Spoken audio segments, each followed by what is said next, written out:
बहुत दिन हो गए हैं पंडित जी। कर्ज की आखिरी तारीख पास में है। सेठ जी ने अपना कर्ज लेने के लिए हमें भेजा है। पंडित जी, आखिर तुम उनका पैसा कब लौटाओगे? भाइयों, आप लोग कुछ महीने और रुक जाए, मैं सेठ जी का सारा कर्ज चुका दूंगा। सुनो पंडित, ये तुम्हारा हर बार का बहाना है। अब तुम्हें जो भी कहना है सेठ जी के सामने जाकर कहना। चलो हमारे साथ। ठीक है भाइयों, तुम लोग चलो, मैं अभी आता हूं। ठीक है पंडित, सेठ जी ने 10 बजे तक का समय दिया है, भूलना मत।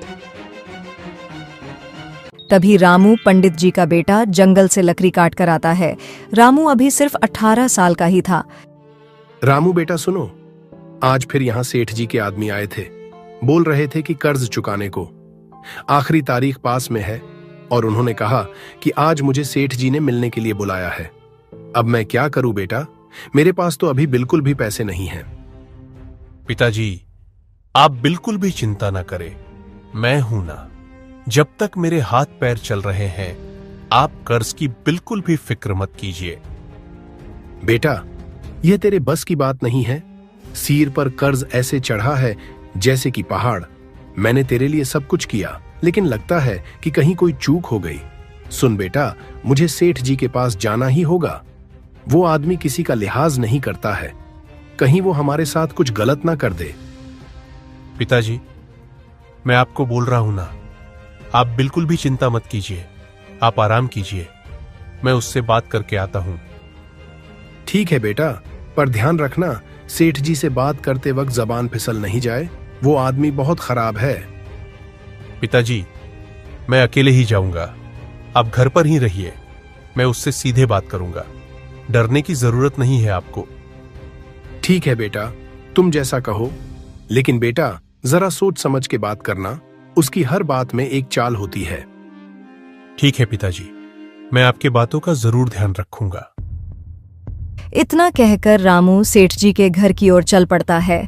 थोड़ी दूर जाने के बाद रामू सेठ जी के घर पहुंच जाता है। सेठ रामू को देखकर उससे कहता है, अरे आओ रामू, आओ बैठो। तुम जानते ही होंगे कि आखिर मैंने तुम्हें यहां क्यों बुलवाया है।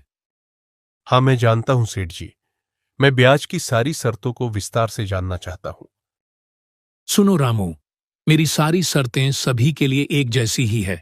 समय पर कर्ज चुकाओ और मौज करो, पर मुझे नहीं लगता कि तुम मेरा कर्ज चुका पाओगे। देखो, कर्ज की आखिरी तारीख पास में है। यदि तुम कर्ज नहीं चुका पा रहे हो तो तुम अपना घर मेरे हवाले कर दो और मेरे घर में नौकर बन जाओ, मौज में रहोगे।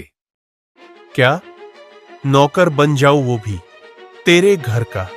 अरे मैं मरना पसंद करूंगा, लेकिन तुम्हारे घर में नौकर कभी नहीं बनूंगा। अरे तेरे जैसे निर्दयी इंसान तो मैंने आज तक नहीं देखा, जो लोगों को ऊंचे ब्याज पर कर्ज देकर उनकी सारी जमीनें हड़प लेता है। मैं मेहनत करके आपका सारा पैसा चुका दूंगा। तो ठीक है, मैं तुम्हें 1 महीने का टाइम देता हूं, लेकिन याद रखना, यदि 1 महीने के अंदर कर्ज नहीं चुकाया तो अंजाम बहुत बुरा होगा। ठीक है, मैं तुम्हारा सारा पैसा चुका दूंगा। रामू गुस्से में सेठ जी के घर से निकलता है और दुखी मन को लेकर अपने घर वापस लौट जाता है। आ गए बेटा, क्या कहा सेठ जी ने? कोई और मुसीबत तो खड़ी नहीं कर दी ना उसने? पिताजी, उसने 1 महीने की मोहलत दी है, लेकिन उसकी नीयत बिल्कुल भी ठीक नहीं लग रहा था। उसने कहा, अगर समय पर कर्ज नहीं चुकाया तो वो हमारे घर पर कब्जा कर लेगा और हम लोग को उसके घर नौकर बन के रहना होगा। क्या ऐसा कहा उसने? नहीं बेटा, मैं ऐसा नहीं होने दूंगा। बेटा, हम दिन रात मेहनत करेंगे और उस दोस्त का कर्ज चुका देंगे, ठीक है? ठीक है पिताजी।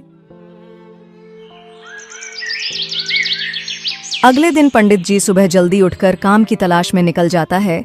कुछ दूर चलने के बाद एक आदमी दिखाई देता है जो खेत में काम कर रहा था। प्रणाम पंडित जी, कहिए क्या बात है? भाई सुनो, तुम्हारे पास कोई काम मिलेगा क्या? मुझे काम की बहुत जरूरत है। क्या हुआ पंडित जी, आप पूजा नहीं करते हैं क्या, जो काम ढूंढ रहे हैं? नहीं भाई, मैं अब बुजुर्ग हो गया हूं ना, इसलिए अब मुझसे कोई पूजा या हवन नहीं करवाता है, और तो और कोई मेरी इज्जत भी नहीं करता है। तुम्हारे पास कोई काम है तो बताओ, मैं कर लूंगा। मुझे बहुत जरूरी है काम की। ठीक है पंडित जी, आप मेरे साथ काम कर लीजिए, मैं आपको बदले में कुछ पैसे दे दूंगा। ठीक है भाई, मुझे काम देने के लिए आपका धन्यवाद। पंडित जी भी उस आदमी के साथ काम करने लगता है। इसी प्रकार दिन बीत जाते हैं और शाम हो जाती है। ये लो पंडित जी, आपकी आज की मजदूरी। पंडित जी, मेरे पास इतना ही काम था, अब मेरे पास काम नहीं है, इसलिए मैं आपको कल से काम नहीं दे सकता।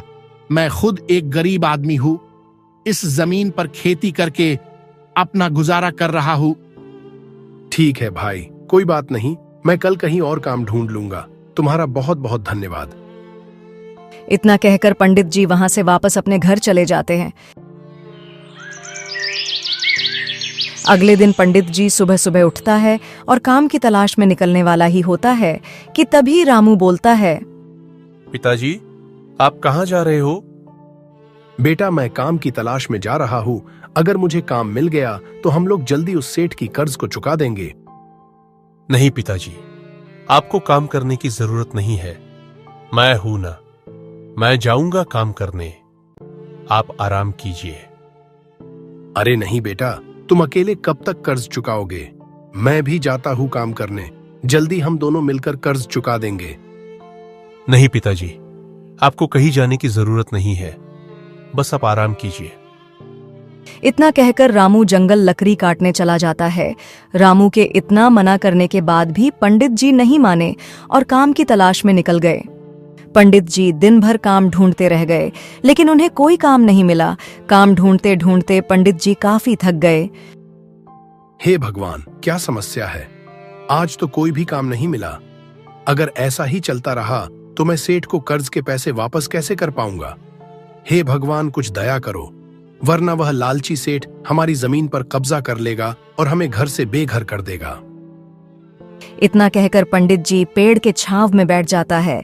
कुछ देर बैठने के बाद पंडित जी को नींद आ जाता है और पंडित जी वहीं पेड़ के नीचे सो जाता है। पंडित जी जब सोकर उठता है तो उसके सामने एक थैला रखा होता है, जिसमें खूब सारे सोने के सिक्के रखे होते हैं। अरे, ये किसका थैला है?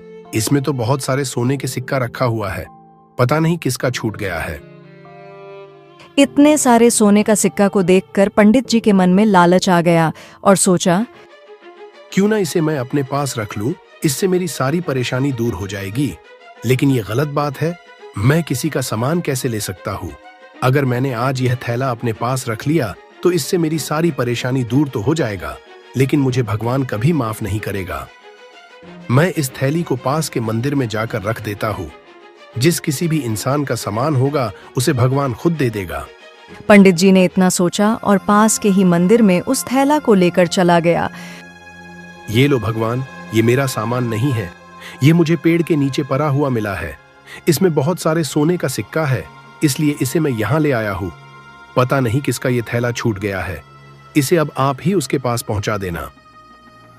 इतना कहकर पंडित जी वहां से जाने ही वाला होता है कि तभी एक आवाज सुनाई देता है, सुनो बालक, ये थैला तुम्हारा ही है, इसे तुम अपने साथ ले जाओ। आप कौन? आप भगवान जी बोल रहे हैं क्या? हाँ बालक, मैं भगवान ही हूं। ये थैला तुम्हारा ही है, इसे मैंने ही तुम्हारे पास रखा था। इसे तुम ले जाओ और अपना सारा कर्ज चुका देना। और सुनो, तुम एक अच्छे पंडित हो, इसलिए अब से तुम किसी के यहां काम मांगने नहीं जाना।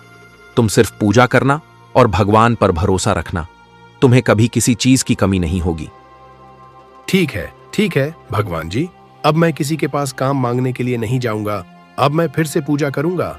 आपका बहुत बहुत धन्यवाद भगवान जी। ठीक है बालक, अब तुम जाओ और अपना सारा कर्ज चुका दो। ठीक है भगवान जी, मैं अभी जाता हूँ। पंडित जी वहां से थैला को लेकर अपने घर चला आता है और सारी बात अपने बेटे रामू को बताता है।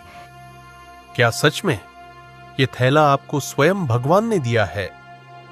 हाँ बेटा, सच में यह थैला मुझे भगवान ने दिया है।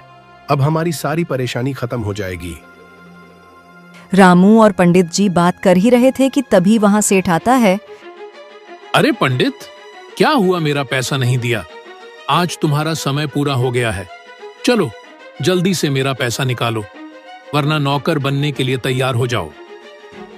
तभी पंडित जी गुस्से में आकर सेठ को पैसा दे देता है और बोलते हैं, सुनो सेठ, तुम एक नंबर के लालची इंसान हो। तुम गरीब आदमी पर जुर्म करते हो। मैंने आज तक तुझसे बड़ा घटिया इंसान नहीं देखा। अरे तुम क्या मुझे नौकर बनाओगे? ओ पंडित, जवान संभाल के, कहीं ऐसा ना हो कि तुम कहीं के रहने लायक न बचो। अच्छा, तो तुम मुझे इस गांव से निकालोगे? अरे जाओ, मैं नहीं डरता तुमसे। मैं सिर्फ भगवान से डरता हूं। चलो निकलो मेरे घर से। तुम्हें तुम्हारे पैसे मिल गए ना?